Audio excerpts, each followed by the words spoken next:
tiene. Vamos a saludar en este caso a una diputada que integra el Interbloque Federal. Ella pertenece al Partido Socialista, pero está junto, entre otros, con los legisladores, digamos, de la provincia de Córdoba. Me refiero a la diputada Mónica Fein, que está en línea. Guillermo y Florencia la saludan desde Río Cuarto. ¿Cómo le va? Buenos días, Guillermo, Florencia, un gusto hablar con ustedes. Bueno, queríamos consultarle en primera instancia, porque ayer escuchábamos al diputado Carlos Gutiérrez. Empiezo con una medida económica concreta, que es el tema de las retenciones, ¿no? Acá en Córdoba prácticamente no se puede ni siquiera mencionar la palabra, o pareciera que el Frente de Todos no puede mencionar la palabra retenciones, que ya sale, digamos, todo el arco político opositor, ni siquiera dar el debate, sino oponerse. Bueno, en definitiva, es muy fuerte la politización que hay sobre esa medida. Para usted, ¿debería aplicarse o es justificado que se aplique en un contexto de guerra?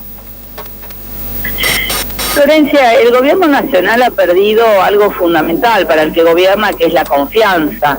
La confianza en un debate serio, la confianza con la oposición, tomar medidas de fondo, y todo el tiempo está, inclusive informalmente, las últimas expresiones del presidente de retenciones han sido como un comentarista, discutiendo medidas como impuestos especiales, mecanismos especiales, pero no hay un plan para modificar la situación en la que estamos, que describía muy bien: una inflación altísima, una dificultad de todos los sectores para llegar a fin de mes, y la verdad que parecen medidas absolutamente aisladas. Entonces, no es que uno no pueda discutir en términos especiales, como lo que significa una guerra, situaciones o definiciones especiales. Creo que para eso se necesita un mecanismo más serio, institucional y de confianza, para discutir cómo salir de esta crisis y no sentir que son manotazos de abogados que siempre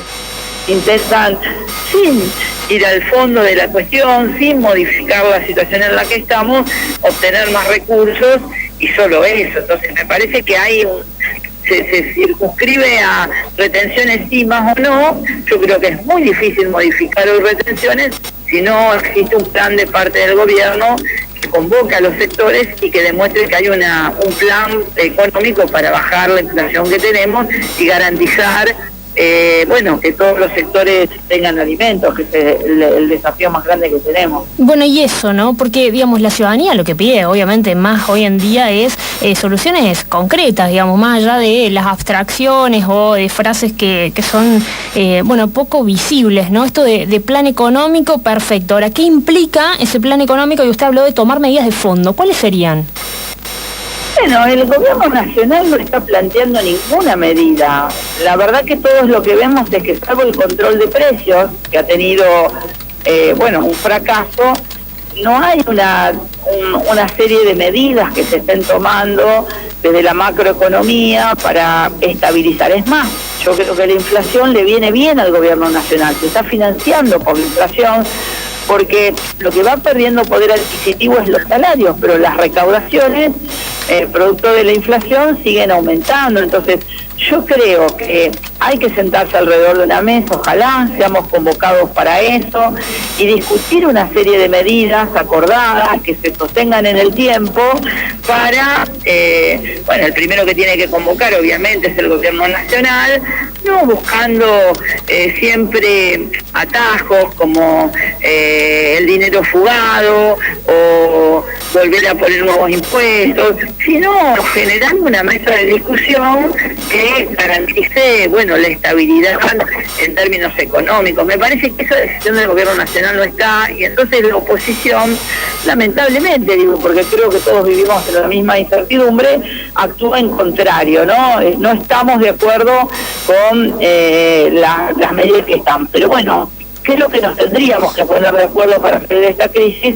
Algunas medidas, y es el oficialismo el que tendría que convocar a un diálogo político en una realidad realmente crítica como la que estamos. Sí, por eso yo lo que le consultaba justamente es como lo que ustedes tienen en mente, o que desde su consideración, si bien ustedes no son el oficialismo, no llevan adelante la política económica que tenemos hoy, pero la opinión que ustedes tienen, ¿no? Digamos, de manera propositiva, ¿cuál sería la alternativa? Bueno, nosotros creemos que hay que hacer un plan en mediano y largo plazo, que no se puede hacer de un día para el otro y que por eso hay que acordar. Hay que acordar cómo impactan el tema de tarifas a la producción, hay que ver cómo fortalecemos la producción. Justamente usted hablaba con los diputados de Córdoba, hemos planteado muchos proyectos que tienen que ver con fortalecer el aparato productivo, tanto del biocombustible, porque le da valor, le agrega valor a nuestra producción primaria, como también mejores distribuciones de los subsidios que hoy hay. Obvio que todos queremos disminuir el déficit fiscal, para eso hay que sentarse a dialogar, porque bueno, mientras Capital Federal y el AMBA sean financiadas, por ejemplo en el transporte, por todos los argentinos, es difícil pedirle al resto del país que mejore su situación de déficit fiscal. Es decir, hay que hacer una serie de medidas que me parece que hay que sentarse en una mesa y poder discutir. Y obviamente tiene que tener un único objetivo, o dos diría yo: generar oportunidades de trabajo y bajar la inflación que realmente se come el salario de los que tienen salario todos los días. Mónica Guillermo, la saluda. Dos preguntas quiero hacerle. La primera está ligada con esto que acaba de decir respecto de la desigual distribución de los subsidios. Con lo que coincidimos, creemos que hay una desigual distribución de los subsidios que hace que el país no sea todo lo federal que tiene que ser, pero usted integra el bloque que preside un legislador schiarettista, y el schiarettismo firmó el pacto con el presidente Mauricio Macri, que estableció la actual distribución de subsidios que existe. Es decir, que lo avaló en su momento. ¿Qué pasó que ahora cambió? ¿Porque hay un gobierno con el que no acuerdan políticamente? Porque este pacto de distribución de subsidios, el schiarettismo lo firmó, lo avaló. Bueno, en el 2018 todas las provincias menos San Luis acordaron un acuerdo fiscal que al año siguiente, y lo digo porque Santa Fe también acordó, no se cumplió. Y el propio gobierno de Mauricio Macri comenzó a plantear cambios de ese consenso o ese acuerdo fiscal que se había llegado. Y de hecho, una prueba de eso es lo que estamos hablando. Por ejemplo, se siguieron aumentando los subsidios al AMBA, mientras en Interior había acordado que el 50% lo comenzaban a aportar las provincias, y el gobierno nacional siguió actualizando los subsidios al AMBA. Es decir, hubo un no cumplimiento, y lo digo porque Santa Fe decidió seguir cumpliendo el acuerdo fiscal que había firmado. En ese momento lo había hecho Miguel Lifchi, con una idea que cuando uno firma un acuerdo debería cumplirlo. Sin embargo, el propio presidente Macri lo modificó al año siguiente y obviamente no se cumplió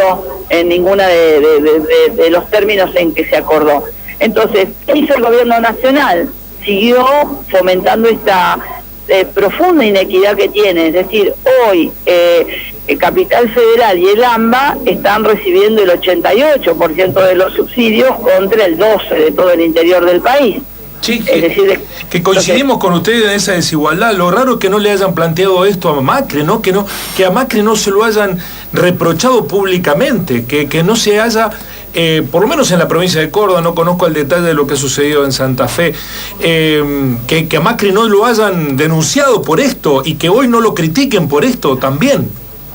Mire, yo soy muy crítica con lo que hizo Macri, porque esa decisión de no financiar el transporte del interior y pasarle parte de esa responsabilidad a las provincias no fue acompañado, como siempre pasa con estos acuerdos, con una política estable, que es lo que estamos planteando, y él siguió aumentando el gasoil. Obviamente hubo inflación, la UTA siguió con aumentos salariales como corresponde a cualquier trabajador, el dólar se siguió modificando, bueno, todas cuestiones que hicieron que el transporte tuviera cada vez mayores costos, y vuelvo a repetir, lo que propuso en el papel no lo cumplió en la acción, como suele pasar en Argentina. Siguió el gobierno nacional de Mauricio Macri financiando a el transporte del AMBA y de Capital Federal, y dejó a las provincias con el transporte del interior. Entonces, nada, creo que hay que volver. En 2001 se crea este sistema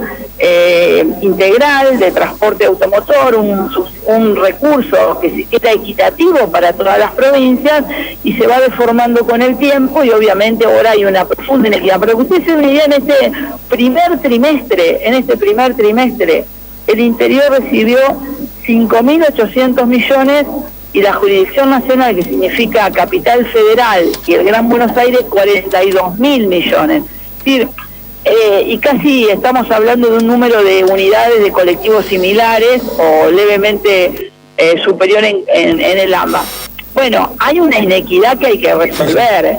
Nosotros estuvimos justamente con todos los diputados del Frente de Todos, del Bloque Federal, discutiendo que es necesario ser equitativo con los recursos que se distribuyen en el país en un momento muy crítico, y obviamente es parte del desafío que tenemos. Seguramente el no cumplimiento de Macri con el acuerdo fiscal que se hizo, un acuerdo fiscal que obviamente no se cumplió, como todos los acuerdos que parece firmamos en Argentina, profundizó el problema del transporte que hoy tenemos.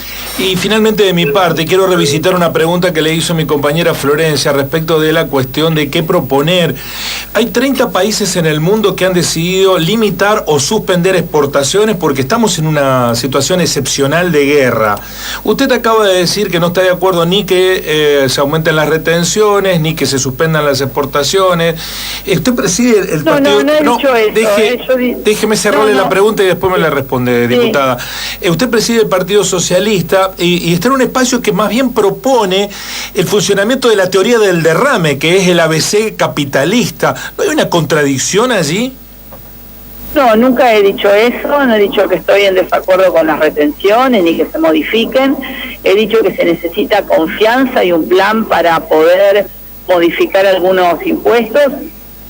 Siempre hemos sido, en nuestro caso, jamás hemos firmado en contra de las retenciones, sino que hemos planteado que en todo caso deben ser segmentadas, es decir, que no se puede tratar igual, como plantea el kirchnerismo, a los pequeños y medianos productores, que lamentablemente a partir de una política equivocada cada vez son menos, que a los grandes, y que es necesario tener esa mirada de proteger al pequeño y mediano con respecto a los grandes. Y que obviamente se pueden y se deben discutir todo. Nosotros proponemos un cambio del sistema tributario general. Inclusive planteamos que por qué no se plantea impuestos a la renta financiera o a la herencia. Estamos más que dispuestos a discutir una reforma tributaria general que haga que el que más tiene más pague. Lo que me parece que esto no deben ser parches, deben ser mecanismos que garanticen que los recursos sirvan para garantizar el bien común y la distribución equitativa a los ciudadanos. Creo en el rol del Estado, no creo en la teoría del derrame para nada, estoy muy lejos de eso. Creo en el rol del Estado, pero le quiero decir que este Estado, un Estado poco transparente, un Estado que no dialoga, un Estado en profunda crisis de confianza, tiene muchas dificultades. No es el Estado que yo pretendería, ¿no? Quiero un Estado más transparente, eficiente y cercano.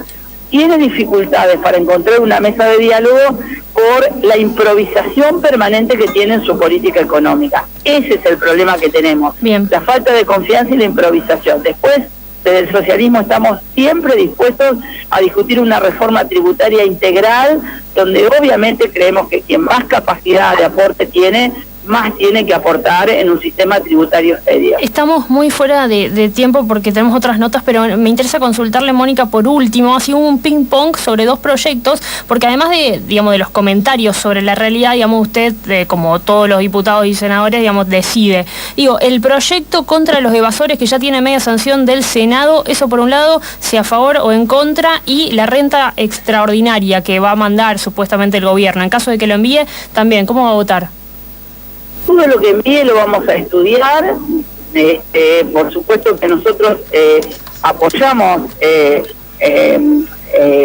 la vez que se definió un aporte extraordinario de aquellos sectores que podían hacerlo, y por supuesto que vamos a estudiar cualquier proyecto que envíen. Entiendo que lo que ha mandado el Senado con respecto a los fondos fugados es un blanqueo, y que de lo ilegal creo que el objetivo puede ser bueno, si el enunciado es bueno, el proyecto creo que es realmente muy malo. Ojalá podamos, le aseguro que si hay algo que tenemos que hacer y que este gobierno no ha hecho, y por supuesto que ha sido responsabilidad del gobierno anterior de Mauricio Macri, es investigar en serio aquellos que se fugaron el dinero a partir de las decisiones políticas que se tomaron. Y ese es el camino que hay que seguir, de una investigación seria, y obviamente aplicar la justicia penal a todos los que se fugaron dinero, que de alguna manera, me parece a mí, aprovecharon las circunstancias y las políticas que llevó adelante Mauricio Macri para hacer este terrible daño en el país, con una deuda externa impagable, y obviamente con el aprovechamiento de muy pocos de esta situación. Muchísimas gracias, diputada, por este tiempo, muy amable. Ha sido un gusto. La diputada Mónica Fein, del socialismo, o Partido Socialista, por la provincia de Santa Fe, que está en el interbloque federal con el resto de los diputados de Córdoba.